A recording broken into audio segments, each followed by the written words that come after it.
Hello and welcome back to Automate Live. I'm Jana Martin, the Media Production Manager here at the Association for Advancing Automation, the host of Automate. I am so thrilled to be joined by my co-host, Ann Wyatt of Workforce 4.0 podcast. Thank you, Ann, for being here. Thank you, and Jana. then, of course, Ted Rosier at Festo. Ted, you're also A3 Technical Strategy Board member. You're the Director of Digital Advanced Technology and Robotics at Festo. Thank you so much for being here today.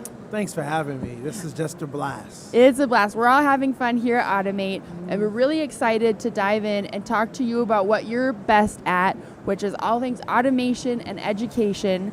Let's get into the specifics here. Maybe first, let's just give people a background of what you do at Festo and kind of how involved you are in making education a priority. Very good. So when it comes to Festo, first of all, 21,000 employees globally, okay? Out of 21,000 employees globally, there's 1,000 employees that focus specifically on education, okay? So that would be the sector that I work with. So night and day, education, high schools, community colleges, universities, that's what I eat and sleep. So the goal is that we bring Industry 4.0 methods, you might say, emerging technology methods, that we demystify them for students and that we create a pathway that's very stackable. So basically, we're looking at aha moments for instructors and students that lead to employability. I love it. And that's part of why you're here. You are, of course, Festo is here. You've got a great booth on the show floor right next to us, actually, at Automate Live. Yep. But if you keep walking just a little bit further, you'll find the Education Pavilion. Of course, tomorrow is Educator Day and Thursday is Student Tour Day here at Automate. So looking forward to that. So excited for that. Yes. So can you tell us a little bit actually about what you have in the Education Pavilion, and let's talk about some of this technology. I'm excited. Good question. Can we come? Absolutely. Yeah, you know, when it comes to Automate, I'm so happy that there is an Educators Day. You know, for years, when it comes to automation trade shows, you're always wanting to make sure that students understand you have so much technology and technology is moving so fast. And how do you bridge that or make it where it's tangible for students to catch on, adopt the new technology, and then take it into the job space? Yeah. Can I get employed with these skill sets? And so Automate this year, last year there was an education pavilion. This year I am tickled to death over how many people are there. On a Monday, Education Pavilion was hopping, you might say. Oh my God. That's and awesome. so what are we doing? Let me get back to what are we doing? So when it comes to robotics, this year we're focusing on robotic risk assessment. We're seeing more and more robots go into schools. And what does that mean? Are you forgetting the safety piece? And what does that look like? A lot of times there is a governor, or when it comes to safety, it's a threshold at lockout, tagout, and then you get that teach pendant in the student's hand, and they learn to move that robot around, and they are just mesmerized. And this is what I want to do. It's a video game. Yeah. This year, we're focusing on the risk assessment. So what we've done is we have a kit that's called a safety awareness bundle, awareness. So we want students to understand that when you walk up to a industrial robot, a collaborative robot, that you can add more sensors, eyes for the robot. So there's a risk assessment that they walk through. They get about 5 or 6 questions.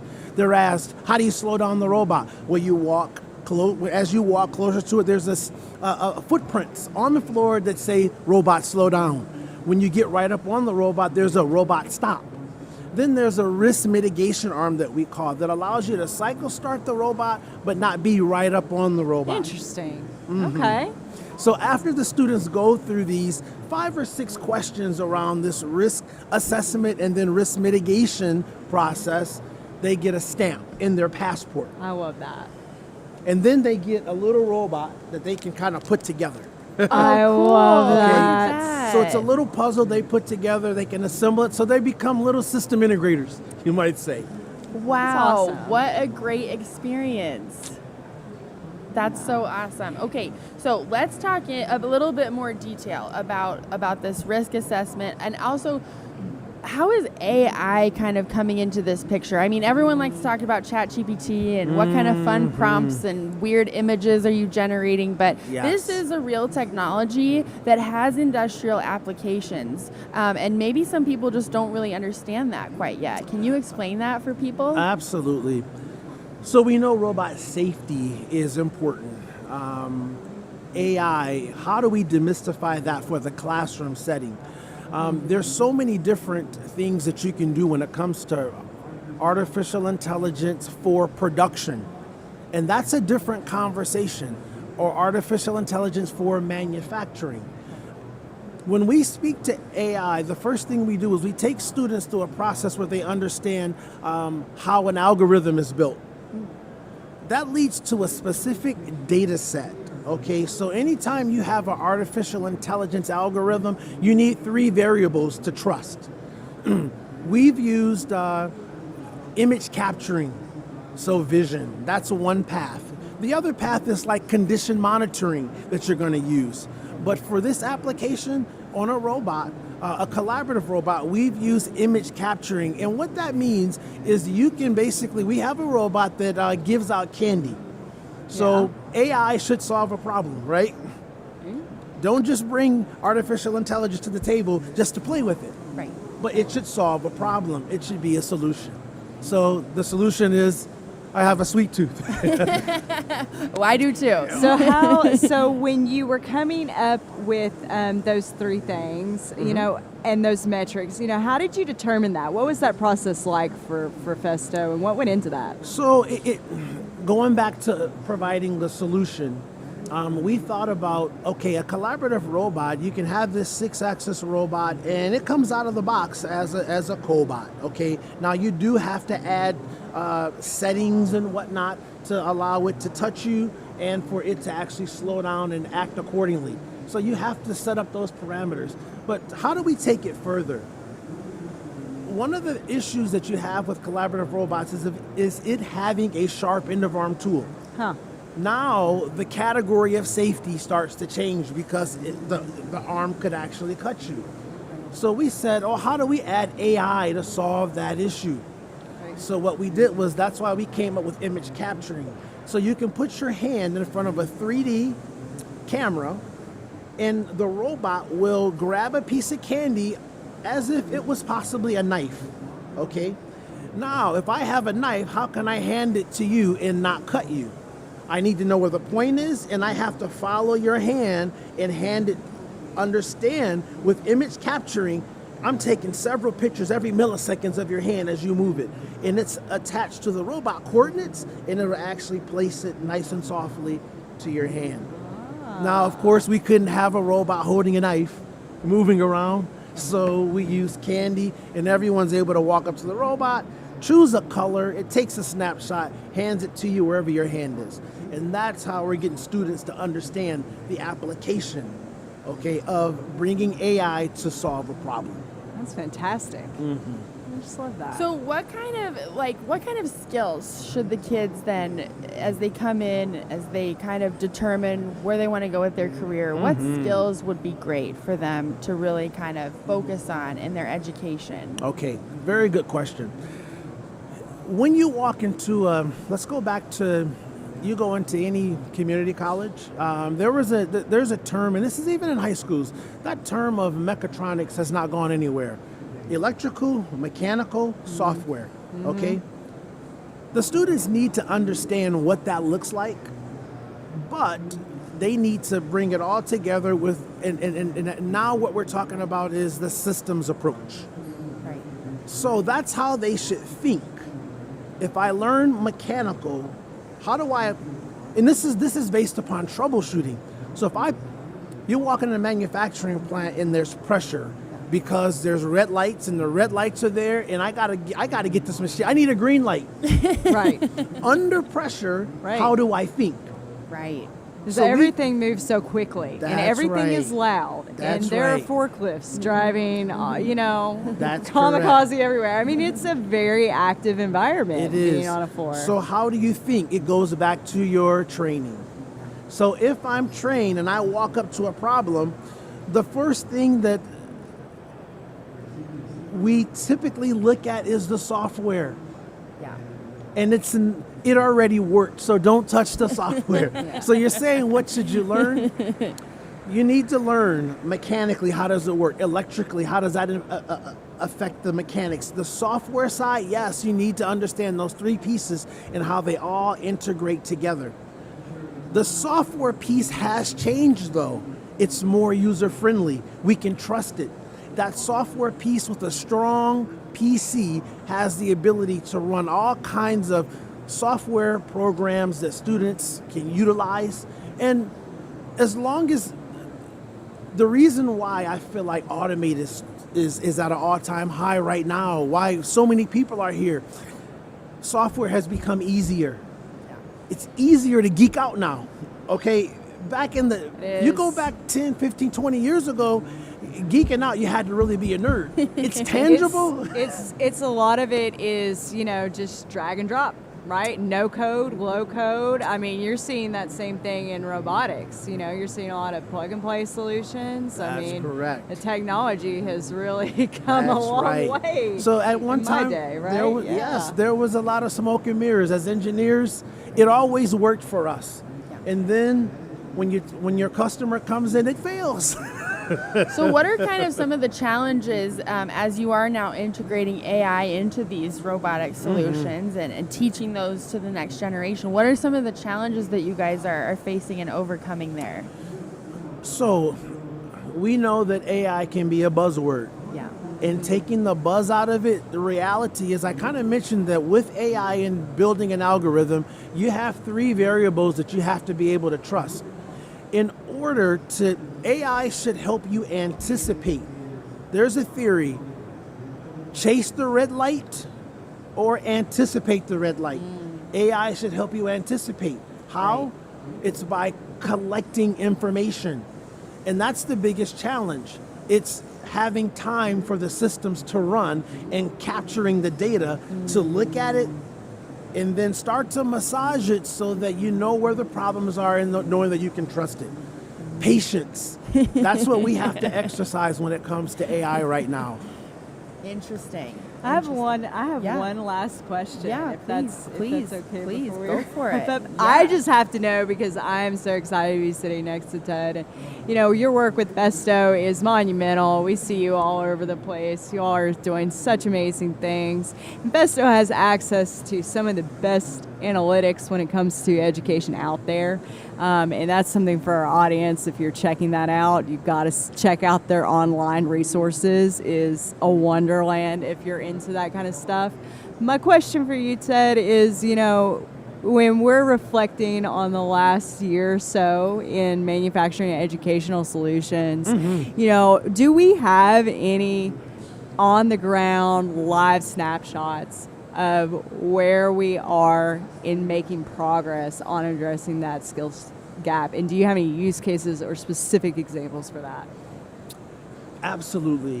One of the things that we do is we create a heat map. And it's a North American heat map. And it's not on just basic technology, but it's the schools that have what we call cyber physical systems. Systems that have the ability to actually, that you can take the control architecture and take it to the next level. Does it have an IoT capability? Does it have the ability to connect the cloud to it? So we have a heat map.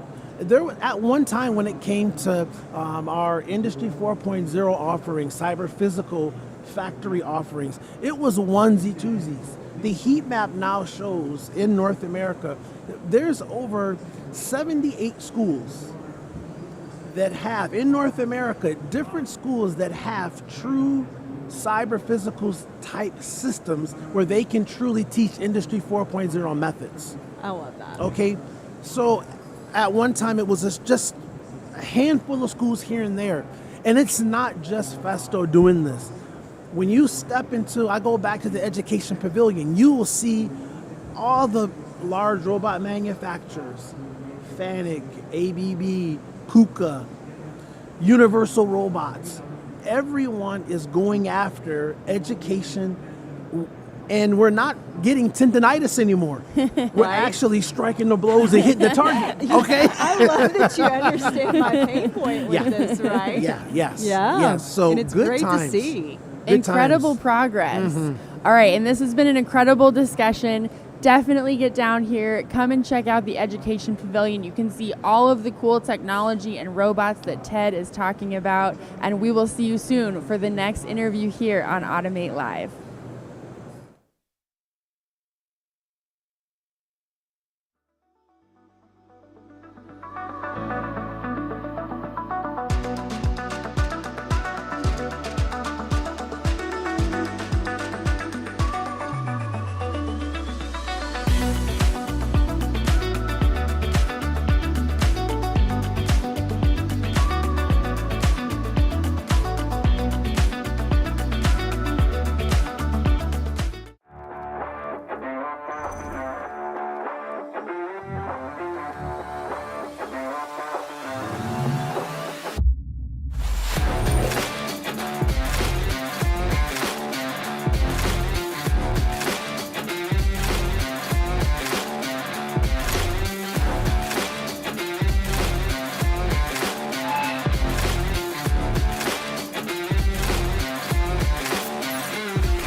A3 has had a huge impact on the automation industry, and I benefited through my company, General Motors, who used that information and that association to further develop and advance robotics technology. A3 brought together all of the different supplier companies which could deliver the technology. The human capital of people that knew how they operated and could work with them, and it had a big positive impact on the success of General Motors, and clearly it had a big positive impact on many other companies and the industry as a whole.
Hello everyone and welcome to Automate Live. I'm Jim Beretta from Customer Attraction Industrial Marketing, and I'm here with Colin Phelps from Convergix. Colin, welcome to the show. Thanks, Jim.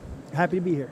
And Colin, how did you get involved in industrial automation? Oh, wow. Probably about 25 years ago. I started at ATS Automation, another integrator, and was developed business development skills with build-to-print opportunities within life sciences. Well, now we're both smiling because, of course, I used to work at ATS Automation a long time ago as well, so it's kind of fun. So you're with Convergix. Can you tell everybody a little bit about Convergix? Sure, yeah. So Convergix is a company that's actually been around for about 30 or so years.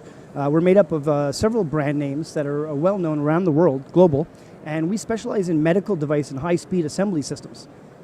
And you've got all kinds of different locations. Like I know in London, Ontario, where I live, there's a location there. Absolutely, yeah. So out of London, we actually have two nice facilities that specialize in food and bev, but also do a lot of consumer product assembly and packaging systems. We also have a complete AMR or turnkey AGV solution provider. So we actually design custom solutions in that space. And so what are you seeing a lot? Now you're attached to medical device and you've got a lot of background in medical device, correct? That's correct. Yes, I've been doing that for the last 20 or so years, specifically medical device automation assembly systems. So what are you, you're having a lot of conversations with medical device manufacturers. What are they saying to you? Like what's happening? Right, so I mean, obviously we know that things are becoming more point of care, so smaller, faster, rapid results. And so what that requires is more complex assembly systems that are diving into other technologies that are required, like AI and heavy duty vision inspection. And are people talking to you about reducing risk as well in their automation? Great question, Jim. Yeah, so life science is all about risk reduction, as you well know. And especially in this space, if we can get up front with a proof of principle or a proof of concept, which we do very frequently, it takes the risk down dramatically. And so what does that look like if I'm a medical device manufacturer? I've just heard of Convergix and I want to reach out and find out more about how that looks. Yeah, absolutely.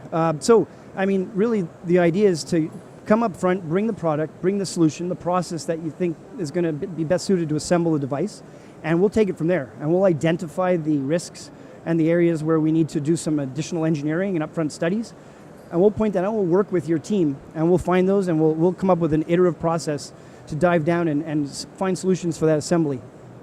And so when you're talking to these medical device manufacturing, like what's keeping them up at night? Is it like that beyond risk reduction? Is it time to market, or what are some of these things that they're thinking about? Right, so anytime a medical device manufacturer comes to a company like us, like Convergix, they want to make sure that we're a low risk solution provider. So what that means is our credentials. Like what have we done?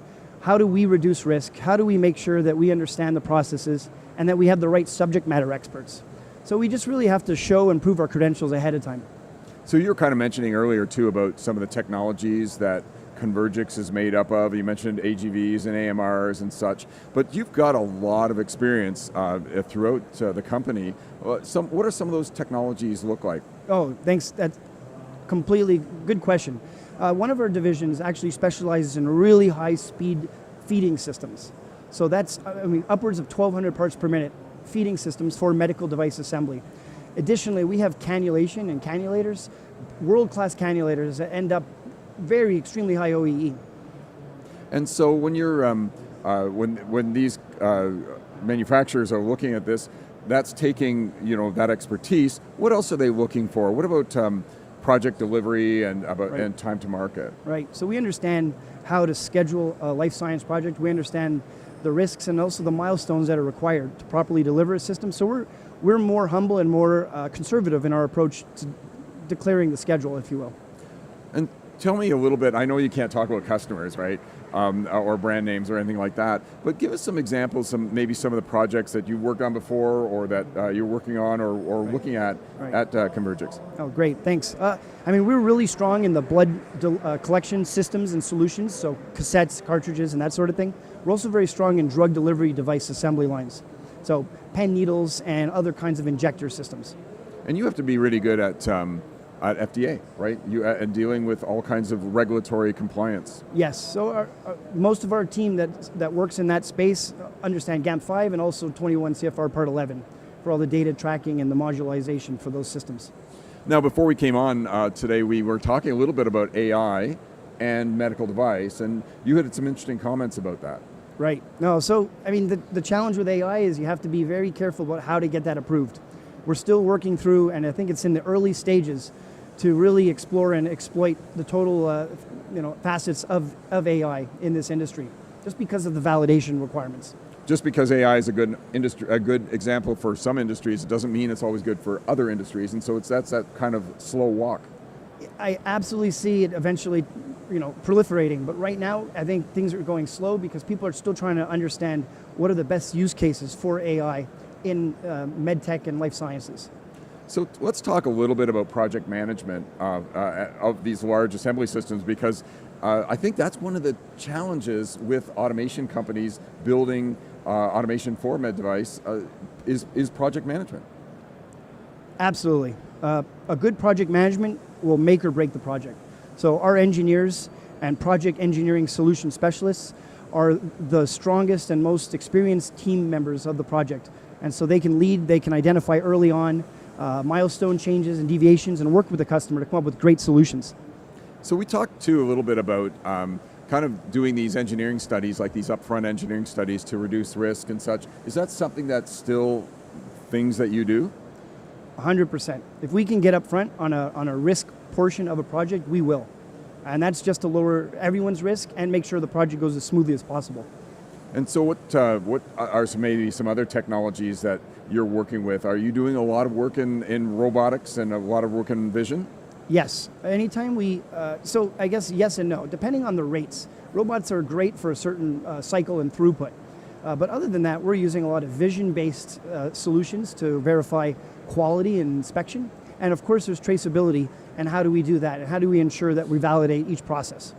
And so you probably have a lot of data that you're generating on behalf of your clients, right? And a lot of that data, where do we put that data? How do we store it? So a lot of our actually one portion of our company is dedicated to data collection and the back-end architecture for collecting and analyzing and then presenting that data to the customers for making it useful. Nice. And when you're handling their data, the next part probably is other services like remote diagnostics. Is that something that you're doing, or how's that working, and how's it changing too for manufacturers? Oh gosh. I'd like to say that as we're getting deeper and deeper into the Internet of Things and collecting of data, how do we present that data? How do we share that data remotely is becoming increasingly important. So I think that most customers nowadays are actually looking for ways to present the data and also, for example, showcase and highlight issues and problem areas that they can attack to drive their OE and their systems performance up. You're mentioning OEE, so now I'm interested. What kind of OEE are people looking for in their medical device systems and automation systems in general? And has it really changed very much? Yeah, so they're looking for 100%, Jim, but we know that's not possible. No, truthfully, I think everyone's trying to target an 85% world-class OEE as a baseline. And are you also having a general conversation about the return on investment for, I kind of think we should talk a little bit maybe first, but what are some of the motivators behind people putting in automation? Labor's hard to find. What are other some things that are happening out there? Yeah, great question. A lot of customers are finding it harder to find skilled labor and keep them. And it seems to be people are leaving more and more often and skipping and changing companies. So the staff that are in charge of manufacturing are becoming increasingly scarce. And there's less engineers in the field, right? So you have to make your automation systems easier, yes? Yes, and more robust. Nice. And so now, I'm going to ask the question again. What are customers saying about ROI? Because I'm kind of thinking that they don't have a choice, but still there's always somebody asking about ROI. Right. Yeah, so it's a delicate line because you know that at the end of the day they're looking for dollars and cents and they're going to do the math and make sure that the ROI makes sense. But I see the ROI trend is increasingly getting pushed a little bit outwards, which is good for us builders. So if I'm a medical device person, I want to reach out to you. Kind of what does that journey look like? The first conversations, the first NDA. Like what do I do? Right. You can find me on LinkedIn, which is Colin Phelps, Collin Phelps. and I'm on LinkedIn. You can reach out to me there, and we're going to talk through the project, and we're going to kind of just make sure it makes sense. We're going to talk about the volumes and the cycle and the installation locations and other variables to whether or not it's a good project. So do people still send you parts and like, are these the days, or is it all done electronically now? No, samples are absolutely essential. Getting engineers and the subject matter experts to have parts in hand is a critical part of the process. And the earlier on we get those, the earlier we can flag issues that might be snags on the design for manufacturing. And, one of the last questions I wanted to ask was a little bit about some of the technologies that you offer within the company, and one was about conveyance. So what's happening there? So we're exploiting multiple ways to convey products, but a lot of asynchronous manufacturing. So track systems that allow you to decouple and assemble systems and process in parallel so that your total throughput remains constant. So, and these are intelligent robots, if you like, or conveyors, right? Right, absolutely. And we've even done some projects where you have pallets on a plane, and they can run in either a 2D space in any direction, and that's quite interesting as well. So it's kind of like it's a great time to be in automation because you have so many opportunities. You have so many opportunities for data and to be able to control every facet of the automation process. Yeah, I mean, I'm a kid in a candy store. When I visit a factory and I see something novel or cool for the first time, that's the reason I'm in this industry. And where are you building the systems now? Does it depend, or it depends where the client is, or? Oh, that's a great question. We actually have 8 manufacturing sites globally, including 5 just here in the U.S. and then 3 in Canada, and then we have some in Europe, 3 in Europe, and we have some in Asia as well. That's great. Colin, thanks very much for coming on to Automate Live. Thanks for having me, Jim. And if people want to find you here at the show, you're... I'll be at the Convergix booth the rest of the week. Excellent. Thanks, Thank man. you. Thank you.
A3 has had a huge impact on the automation industry, and I benefited through my company, General Motors, who used that information, that association, to further develop and advance robotics technology. A3 brought together all of the different supplier companies which could deliver the technology. The human capital, the people that knew how they operated and could work with them, and it had a big positive impact on the success of General Motors, and clearly it had a big positive impact on many other companies and the industry as a whole.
has had a huge impact on the automation industry, and I benefited through my company, General Motors, who used that information, that association, to further develop and advance robotics technology. A3 brought together all of the different supplier companies. Hello everyone, I'm Jim Beretta from Customer Attraction Industrial Marketing, and welcome to Automate Live. I'm here with my friend Chris Knorr from Accenture, from Eclipse Automation, and he's part of Accenture. Please, if you can take a second and introduce yourself, and how did you get involved, Chris, in industrial automation? Of course, we work together. So. That's right. Yeah, well, thanks very much, Jim. So Chris Knorr, the Vice President of Business Development for Eclipse Automation, and I've been in the automation industry about 30 years now. Jim and I worked together many years ago, and been involved in the automation industry in many different aspects, applications engineering and programming, and eventually ended up getting into project management and finally sales and business development. So yeah. We've actually been very close in career paths because I was apps guy too, and sales and marketing. Yeah. Chris, you're also Eclipse Automation is also part of Accenture. Can you Correct. maybe just explain that for a sec?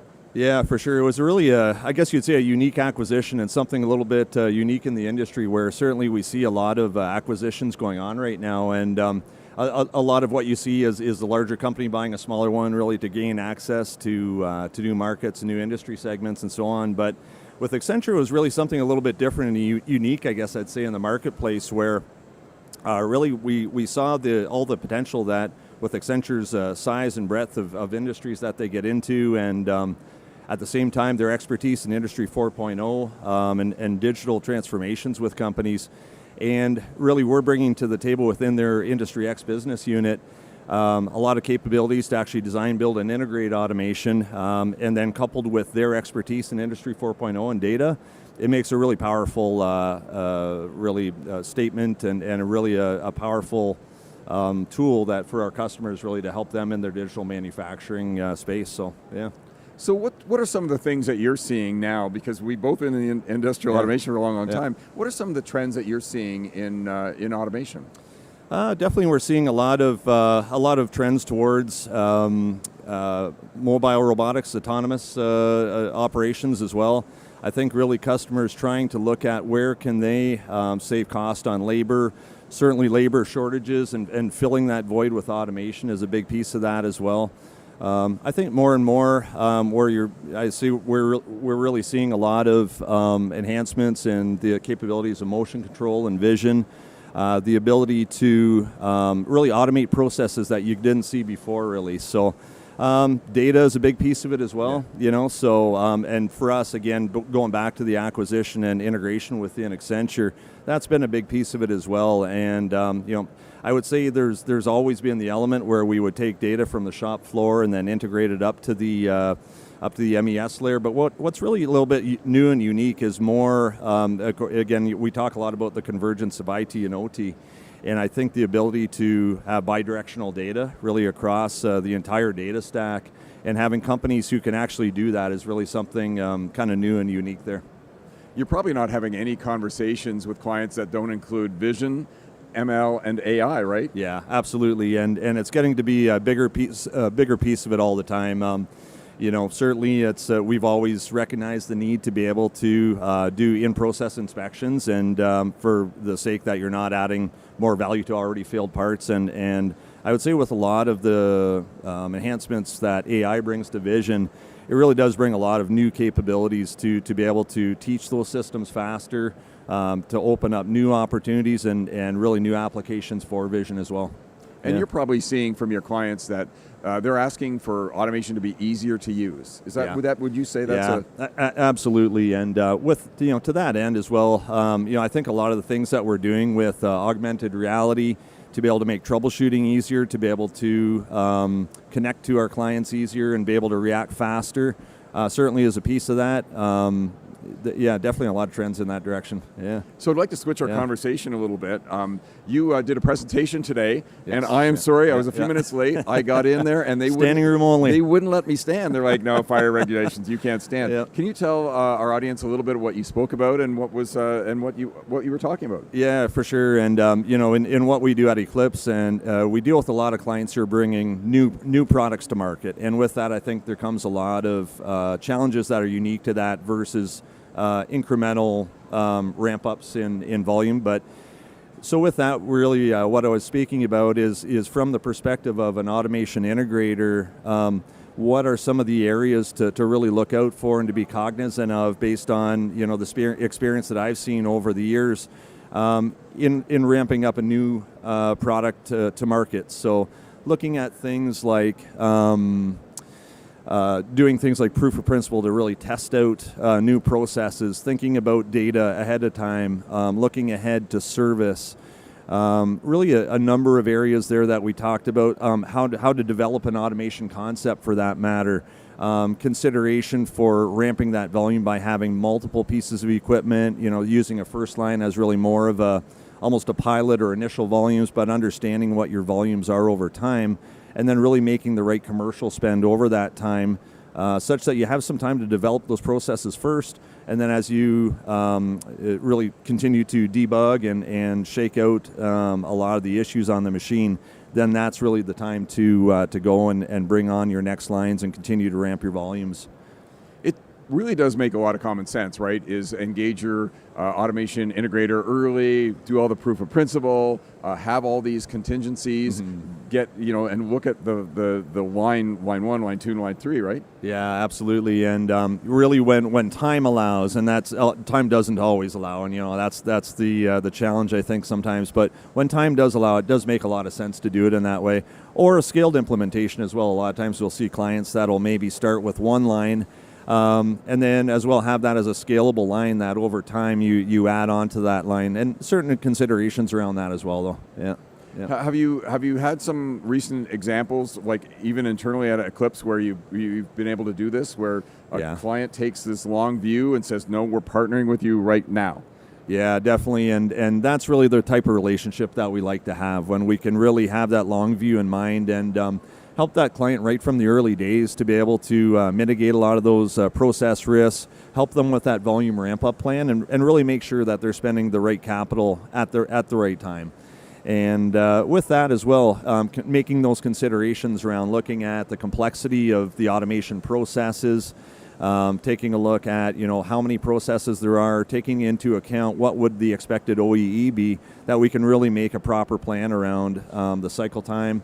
Looking at long-term things around service solutions as well is a big piece of it also. Yeah. So I always think of like back in our days when we were working together, in the old days, it was more of a vendor purchaser relationship, and we didn't really want to tell you too much, and we didn't want to tell you what our budget was. Yeah. Do you find that might be changing a bit?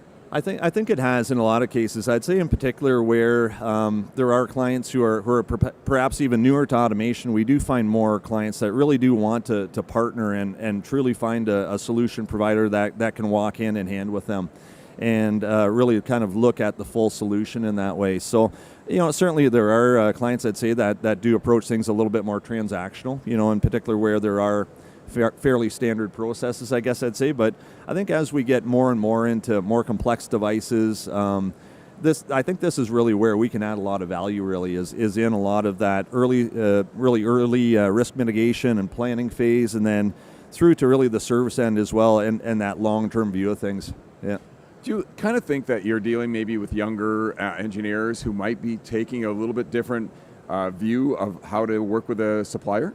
Yeah, I would like to say that we are, and it's a lot of things change over time, how people communicate, and I guess I'd say a lot of the digital tools that we utilize now as well, thinking about some of the things that we've been doing recently, taking solid models, importing them into Omniverse, and being able to show a client their line during the design review phase that they're able to actually walk around that model and actually see it firsthand, really understand the ergonomics. They can have an augmented reality headset on that they're actually able to really visualize things. And it's pretty powerful, and I think it does resonate with the younger generation as well. And I think with that, you do tend to build more of that partnership as well, really.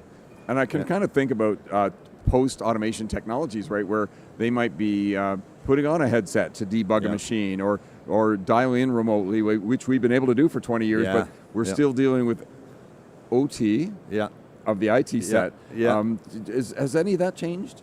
Yeah, for sure, and definitely we're seeing trying to utilize those technologies more really for our clients, and actually in our demo that we have in our booth here this week, we've tried to demonstrate a bit of that capability really by setting up an augmented reality headset, and just around one of our demos, you can bring up some of the menus and drawings and things like that. Really, just giving some examples of how you would utilize that technology in a real life scenario, really to do, say, troubleshooting with someone remotely and that sort of thing, and utilizing that technology. So, yeah, definitely, I see a lot of real purpose behind it, and I think we're really starting to find some good uses. Yeah. I bet you the maintenance people love this virtual reality, right? Because now they can go in and say, hey, how am I going to go change those tubes, or how am I going to update this, whatever this is, right? Yeah, absolutely. And it's just, they can be hands-free, they can visualize things much easier. And the big thing is, as well, for our technicians on the other end, they can see a first-person view, really, of what the client is trying to do, and be able to just troubleshoot that much easier, for sure. Yeah. So you did this presentation, and it was a packed house. Yeah. You got some questions. Did you have any questions that stumped you at all? Good question. That one. I can't say too many stumpers, but actually one did stump me. Actually, someone had asked about, what was it now? It was a book, and I'm trying to remember the topic, and I'll admit I probably don't read as many books as I should, but it was around automation technologies and so on. But not too many stumpers though. Okay, well that's great. Well, it's so you're here at the show. It's going well. What are some of the conversations you're having here look like? Yeah, and it's interesting actually. I was really curious what it would be like in Chicago here, and in terms of what kind of customer mix and that sort of thing. And it has been really a true mix. We've had clients that we've been talking to in the medical device field. I guess being close, of course, to Minneapolis, Wisconsin. Definitely a hot pocket for that.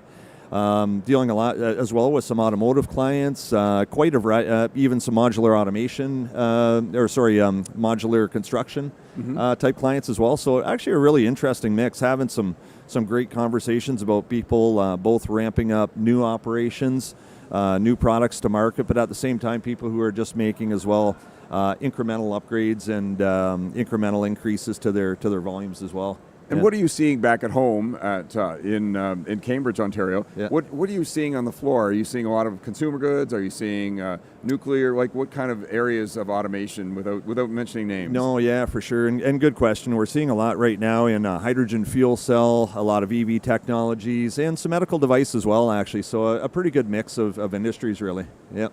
That's great. Yeah. And so listen, I want to thank you for coming on Automate Live. For sure. And where can people find you if they're interested to reach out and learn more? No, for sure. Thanks, Jim. And my pleasure as well. Please feel free to reach out to me on LinkedIn. You can find me, Chris Knorr, on LinkedIn. Yeah. Thanks again. Thanks, Jim. Yeah.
has had a huge impact on the automation industry, and I benefited through my company, General Motors, who used that information, that association, to further develop and advance robotics technology. A3 brought together all of the different supplier companies which could deliver the technology. The human capital, the people that knew how they operated and could work with them, and it had a big positive impact on the success of General Motors, and clearly it had a big positive impact on many other companies and the industry as a whole.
A3 has had a huge impact on the automation industry, and I benefited through my company, General Motors, who used that information, that association, to further develop and advance robotics technology. A3 brought together all of the different supplier companies which could deliver the technology. The human capital, the people that knew how they operated and could work with them, and it had a big positive impact on the success of General Motors, and clearly it had a big positive impact on many other companies.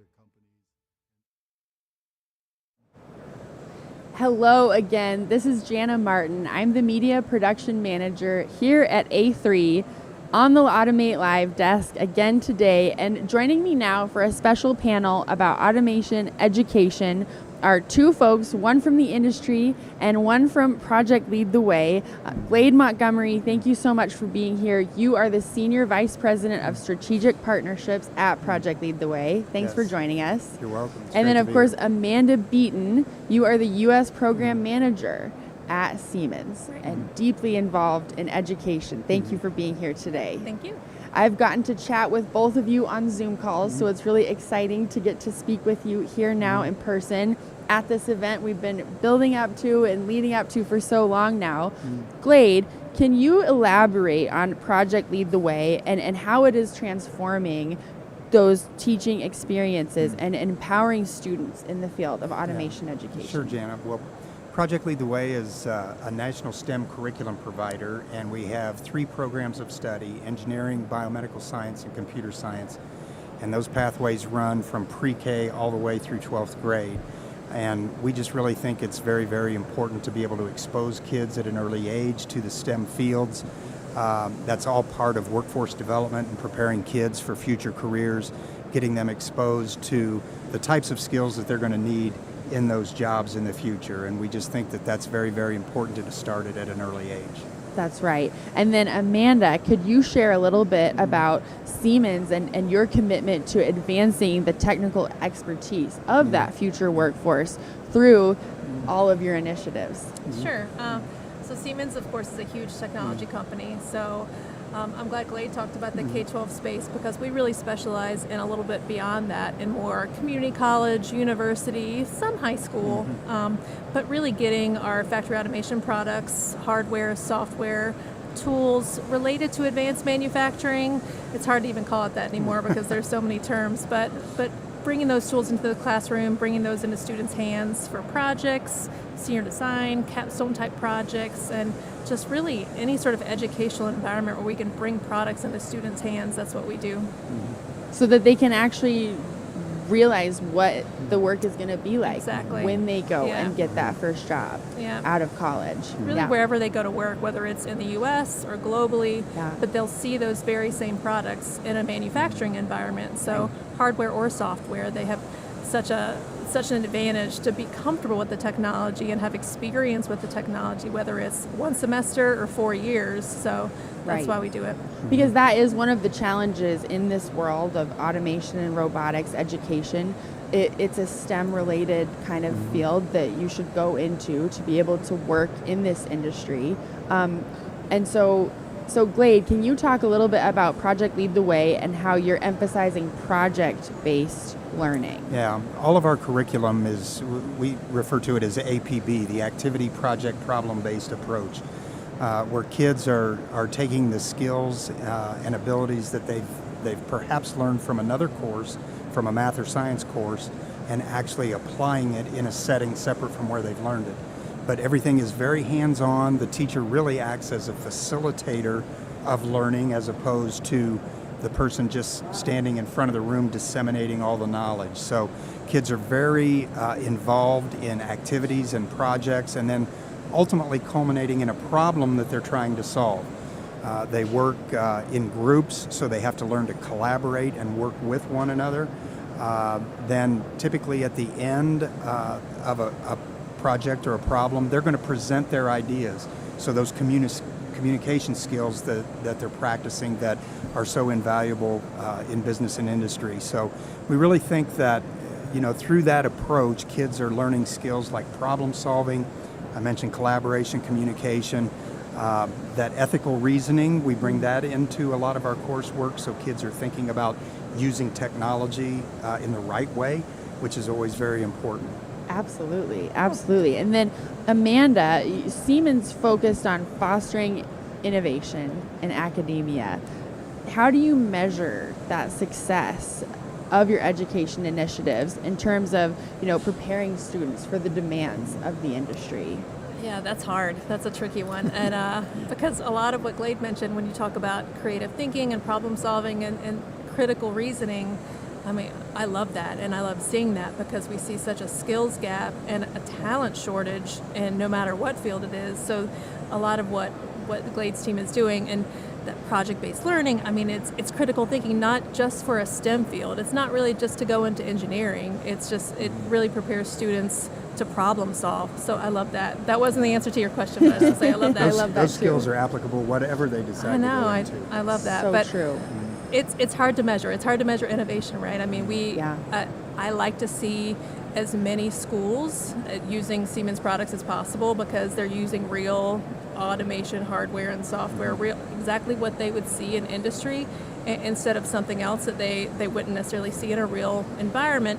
So that's really, we measure it very tactically that way with instructors that are trained on Siemens and schools that are using it and the number of students that are able to use Siemens products. But it's hard to measure innovation and hard to measure, those students going to work in a field related to manufacturing or automation and, I mean, AI and all those related technologies and disciplines. So it's hard to measure really and truly, but it's an investment. It's an investment that Siemens makes in just trying to get products into schools so that instructors and students are comfortable with what they'll see once they graduate and get out into industry. Yeah, it's like that fostering that spirit of innovation that you really want to drive for. And I think kids have to have what we refer to as a growth mindset. They have to learn to be able to adapt because technology changes so quickly. Right. But I think if they're used to thinking critically and creatively, they can adapt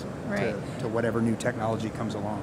And that's because you can put technology into schools, and we do it every year and across hundreds and hundreds of schools just in the U.S., but that technology changes. I mean, you can look around what we're seeing today, and I mean, what we were putting in schools last year, we're already seeing the next innovation and the next version. So you can't really learn just one product, just one technology, because then you're gonna be out of date in a year. So exactly. It is that critical reasoning and that problem-solving approach that we like. Absolutely. I think that's relatable across many industries and not just in the robotics and automation world. Thinking about, AI and some of those other emerging trends that are out there that we are trying to, capture and help the next generation figure out how to use and how to actually, build on top of what we already have, how they keep carrying that flag. What are some of those trends that you're seeing, and how are your organizations adapting to those?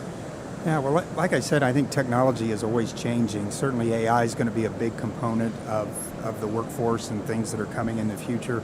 But I think for us, particularly if you're thinking about it at an early age, exposure to careers is just absolutely critical. We know that those careers are going to change over time, but showing kids what types of careers are available to them at an early age is absolutely critical. We oftentimes say kids can't be what they can't see, so we try to embed career connections in everything that we do starting at a very early age. So kids know the types of careers that are out there, but also understanding that those careers will change, and they have to be able to adapt to that. Absolutely. Right. And you're at the cusp of innovation at Siemens, Amanda. I love talking to teachers about the technologies that we have because it is really cool. It's a cool opportunity to work with companies like Siemens, but it's hard to navigate. There's so many business units, so many divisions. So a high school teacher, a community college instructor, I think it's hard to approach Siemens or any company that's here today and, how do you work with schools? How do we use your products? It might be intimidating or difficult to navigate, but I think that's why our education program is so cool because it brings core manufacturing products and projects, and they're modular, so they're based on chapters, so you can use 4 chapters over 4 weeks or 4 chapters over a year or 15 chapters, and the technologies as they advance, our curriculum and the products we put into schools, they advance to mimic the very same things we're doing with industry. So we're starting to talk about, well, not really starting, IoT type things. Right. Our curriculum is now talking about IoT or AI or edge computing. So it very much mimics the technologies that you see in industry that we're presenting to our industrial customers. That's awesome. Now, how do you see the role of automation education evolving, in the ways that we actually practice that education in the classroom and communicate with that next generation effectively? Yeah. I think automation is becoming more and more a critical piece, in particular of manufacturing. Today's manufacturing is not what my dad's manufacturing was. It's not dark, dirty, and dangerous. It's very clean, it's highly skilled, it's highly technical. So I think exposing kids, again, at an early age and giving them the technical skills to understand that that's how business works today and that's how manufacturing works today is just absolutely important. So those technical skills, we try to embed the technology in all of the coursework that we have. Kids are either working on iPads, Chromebooks, computers. We start block programming at a very early age in elementary. So those skills are try to develop them over time. Absolutely. Now let's talk about collaboration. So I'm here, we're A3, we're the Association for Advancing Automation. We are really excited we have the Education Pavilion. Again, this year it's bigger and it's better. We want to focus on this, not just here at Automate, but all year throughout different programs and partnerships. As you guys think about partnerships, with us, with each other, with other folks in education or industry, what are kind of the key tenets that make for a good collaboration and a good partnership in automation education? And I'd say what's big for me and for Siemens is really it's not necessarily the same as for other types of companies, but the communication and just letting educators know what's out there and letting students know what opportunities are there. So helping Siemens present that to schools on a grand scale like this is really, really helpful. And that's a pretty good part of collaboration for us. It's really just getting in front of all the educators that you guys work with and presenting to them all the benefits that Siemens brings to the table, but in an easy to approach way, an easy to understand way. I love that. Yeah, What and would you say? I think partnerships are absolutely critical, and that collaborative spirit, that collaborative nature, and certainly communication is a big part of that. We hear all the time that businesses have job openings that they can't fill, Right. and so making those connections and developing those partnerships, I don't think business and industry can wait until kids graduate from high school to begin trying to get them into their jobs. I try to equate it to athletics. When do college coaches start recruiting their athletes?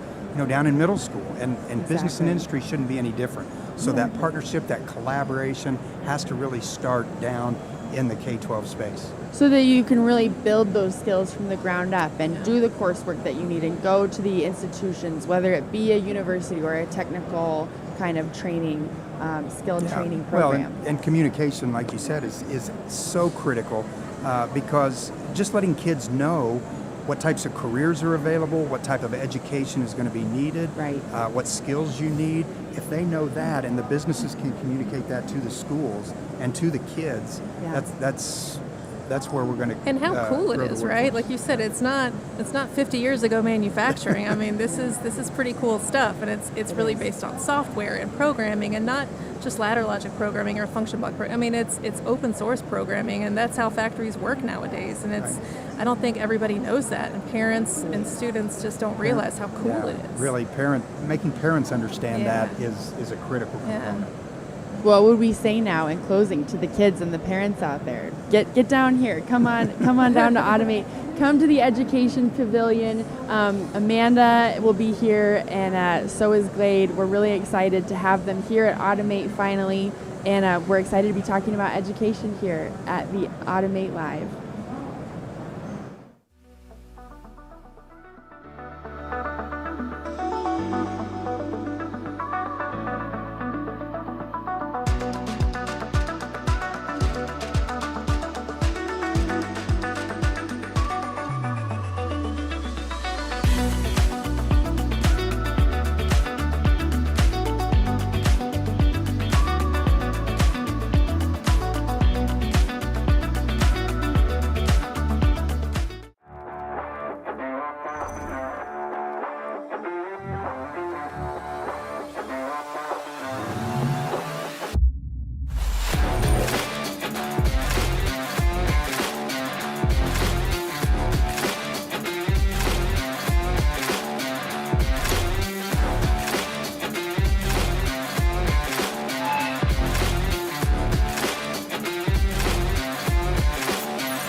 had a huge impact on the automation industry, and I benefited through my company, General Motors, who used that information, that association, to further develop and advance robotics technology. A3 brought together all of the different supplier companies which could deliver the technology. The human capital, the people that knew how they operated and could work with them, and it had a big positive impact on the success of General Motors, and clearly it had a big positive impact on many other companies and the industry as a whole.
A3 has had a huge impact on the automation industry, and I benefited through my company, General Motors, who used that information, that association, to further develop and advance robotics technology. A3 brought together all of the different supplier companies which could deliver the technology. The human capital of people that knew how they operated and could work with them, and it had a big positive impact on the success of General Motors, and clearly it had a big positive impact on many other companies and the industry as a whole.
had a huge impact on the automation industry, and I benefited through my company, General Motors, who used that information, that association, to further develop and advance robotics technology. A3 brought together all of the different supplier companies which could deliver the technology. The human capital, the people that knew how they operated and could work with them, and it had a big positive impact on the success of General Motors, and clearly it had a big positive impact on many other companies and the industry as a whole.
has had a huge impact on the automation industry, and I benefited through my company, General Motors, who used that information, that association, to further develop and advance robotics technology. A3 brought together all of the different supplier companies which could deliver the technology. The human capital, the people that knew how they operated and could work with them, and it had a big positive impact on the success of General Motors, and clearly it had a big positive impact. Hello, and welcome back to Automate Live. My name is Jana Martin. I'm the Media Production Manager here at A3, the Association for Advancing Automation. And joining me today at the desk is the Deputy Undersecretary for International Trade, Diane Farrell. Diane, thank you so much for joining me today. Thank you, and I'm absolutely thrilled to be here with you. Well, we're really excited to dive in and talk about international trade and all of the work that A3 is doing with the grant. But let's start off and talk about some of the insights can you share into the strategic significance of the A3 grant and what it means for advancing trade opportunities specifically in India and Mexico in the automation industry? Well, great. Okay, great question. Number one, absolutely thrilled to be here. Number two, really excited to be meeting with A3 to see what they've created, this amazing organization, one that was well worth our vetting and investing in terms of bringing, what is clearly a technology for the future into not just markets overseas, specifically Mexico and India, but how it's going to create jobs, how it is going to transform communities, how it fits into so much innovation that's going on. It doesn't matter whether it's automotive, it doesn't matter whether it's construction, it doesn't matter if it's photography, it's all here. And so it's very, very cool. And A3 is just an amazing company. And the name of the program is Market Cooperator Development Program. How's that for, MDCP, typical government acronym, right? We like an acronym. Yeah, well, we live it by acronyms. But the fact of the matter is, it's one of these opportunities where it's a true public-private partnership. We have skin in the game as, investors or contributors to the effort. They have skin in the game because they've made this commitment. And, really and truly, the sky's the limit in terms of what the potential is. So just really, really excited to be here. So are we. We are thrilled to have you. Let's talk a little bit about the Department of Commerce and how do you envision this collaboration between the International Trade Association, ITA, and nonprofit industry groups like A3 in addressing these trade barriers and enhance U.S. Industry competitiveness? So it's really quite simple. Yeah. People are our stock in trade. They're also A3's stock in trade, right? We are here as multipliers. We couldn't possibly hire the number of people that would be necessary to truly move the needle on trade. The way we do this is this amplification. And so partnerships like the one that we have with A3 is so important because we're not hiring more federal employees. We're not, doing it as inefficiently as we probably. I love government, let me be honest. I was a mayor at one time. But let's be honest, efficiency is not necessarily what we're known for. But the idea that we can partner with the private sector meets so many of the objectives and priorities that we have as a free market society. And so that's what's so great about this. It's when we can partner with associations who have those direct connections to their members and can carry forward the information about the International Trade Administration, our people located all around the country as well as in 80 markets around the world. This is what really enables both sides to be very, very successful. That's right. And then what measure does the Department of Commerce have in place to ensure that projects funded by grants like this A3 project effectively promote sustainable economic growth and job creation here in the U.S.? Well, we're a metrics-driven organization. Again, not dissimilar to what you find in the private sector. Right. We have our wonderful colleagues, as I mentioned, our stock and trade is our people.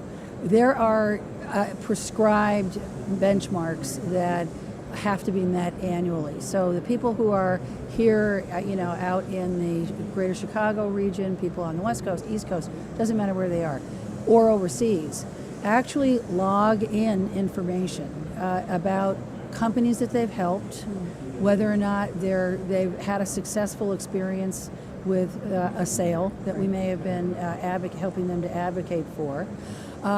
Also, we look at, have we been successful in helping our companies better access the market because we have had conversations with our foreign counterparts to make sure that they are not creating a market dynamic that prohibits U.S. companies from being competitive. So we work on a level playing field. We absolutely work on how, and by the way, we translate our success into both what is the value to the U.S. economy. We're talking about U.S. sales. How many jobs were either supported or created? And we look at both of those metrics. So it's really quite scientific, and we, not unlike the private sector, then determine where we best place the talent that we have. And again, look at organizations, the type of organizations like A3, who can help us to grow to even greater heights without having to add more people onto the federal payroll. That's incredible. How does ITA evaluate the success of initiatives supported by grants such as the MDCP, particularly in terms of increasing U.S. exports and enhancing global competitiveness for U.S. industries? Well, again, what we'll do in the case of MDCP is these MDC programs run from 3 to 5 years. So, which is also great because, for companies, you've got to develop relationships with clients. It doesn't just happen where, you answer some kind of internet, query and suddenly you've made a sale. Right. So the beauty part, again, of this program and of working with A3 is this is a long-term proposition. And again, we'll use the same kind of metrics. We want to see, how did our investment do against what we had.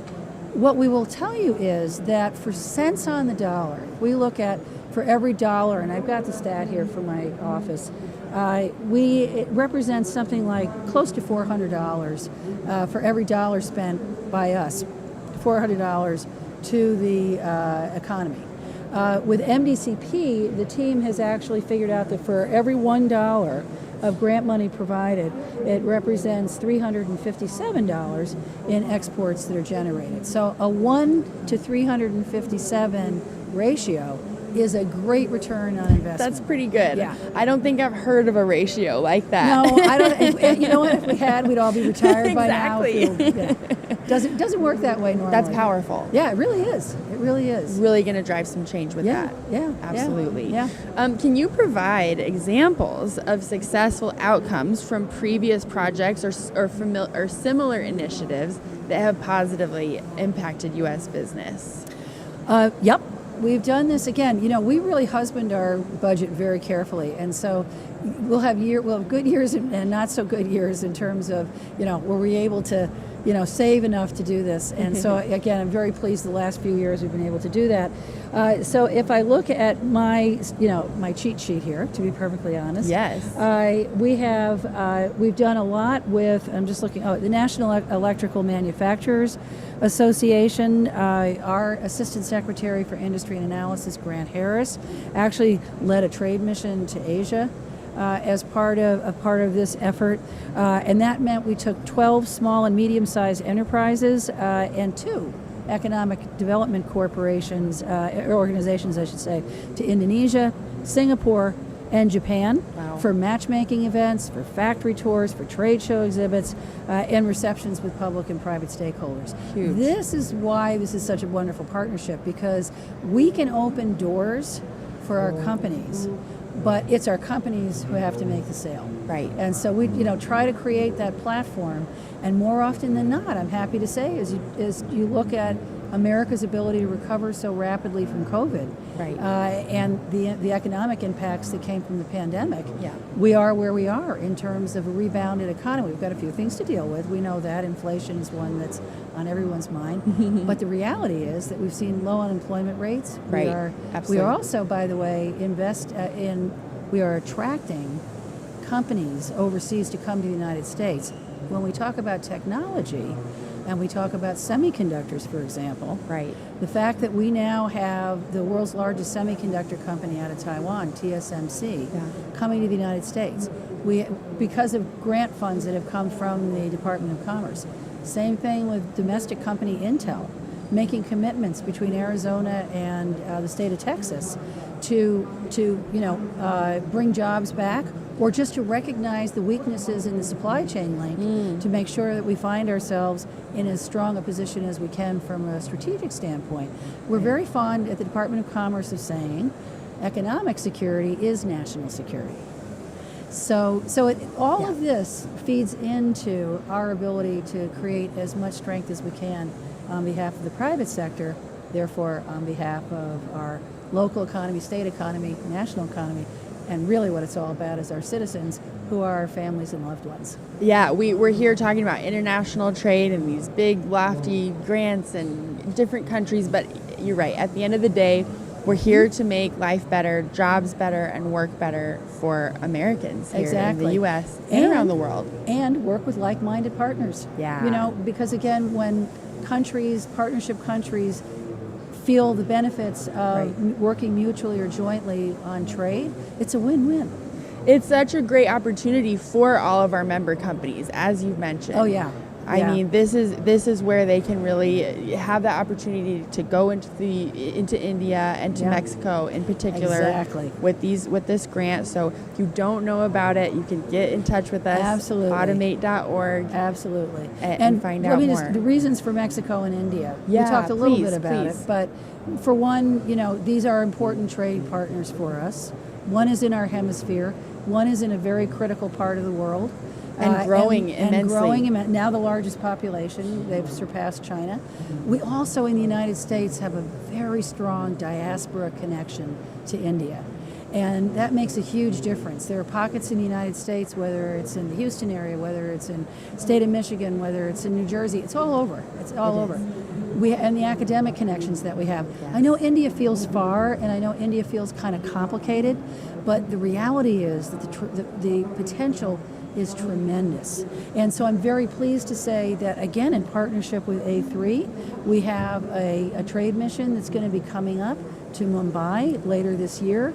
Very exciting, and this is a great way for companies who might otherwise be hesitant to, thinking it's a very complicated market. How could it work for them? It's intimidating. It will a bit, but once you go, and when you go under the umbrella of something like A3 and the federal government, it opens doors, it mitigates the risk, and it's just a great way to do it. And true connections, I'm sure, are made. True connections.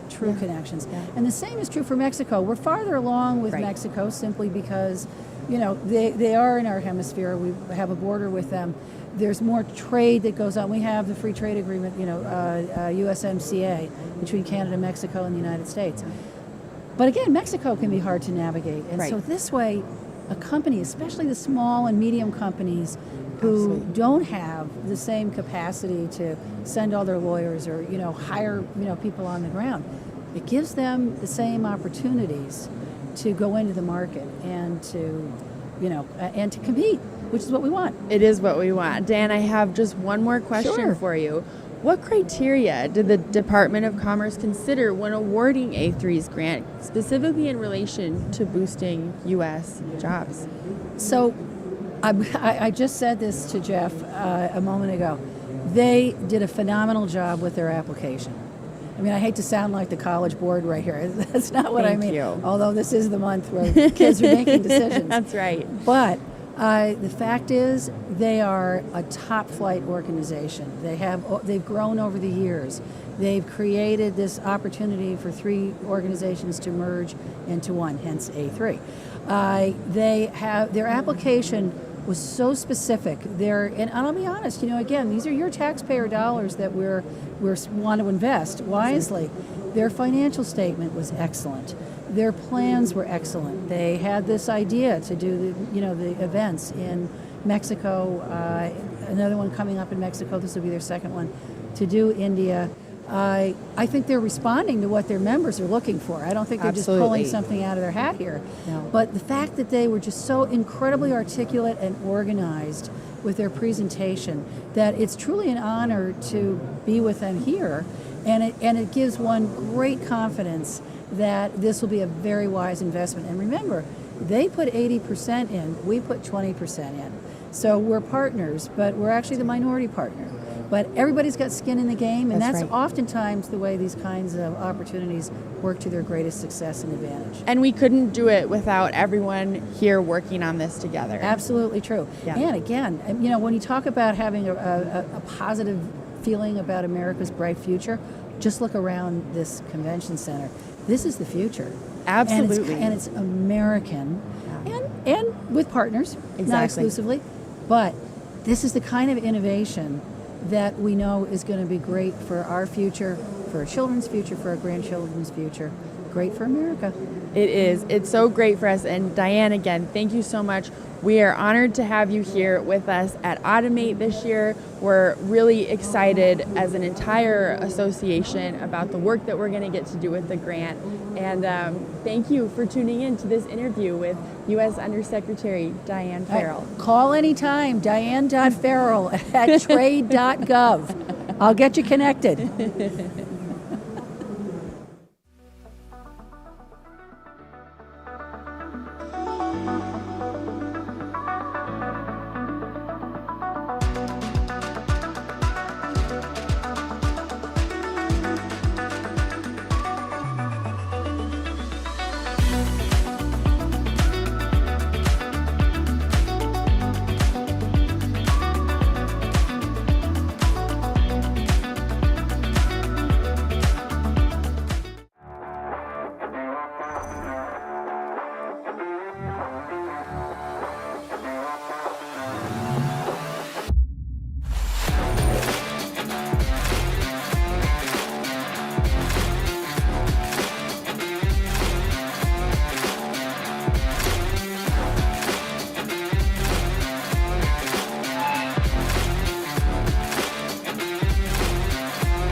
A3 has had a huge impact on the automation industry, and I benefited through my company, General Motors, who used that information and that association to further develop and advance robotics technology. A3 brought together all of the different supplier companies which could deliver the technology. The human capital, the people that knew how they operated and could work with them, and it had a big positive impact on the success of General Motors, and clearly it had a big positive impact on many other companies and the industry as a whole.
Hello again.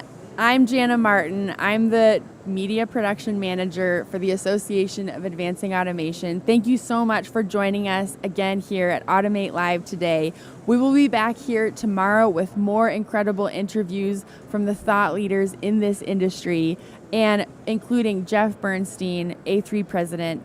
We're going to do a market intelligence panel. We're going to talk about education some more and everything to do with automation. Don't forget, you can still come to Automate Show for free, automateshow.com. Follow us on social media at Automate Show everywhere. You can also follow A3 while you're at it. And we look forward to seeing you back here again tomorrow morning for another full day of interviews and incredible events here at Automate. Thanks for joining us.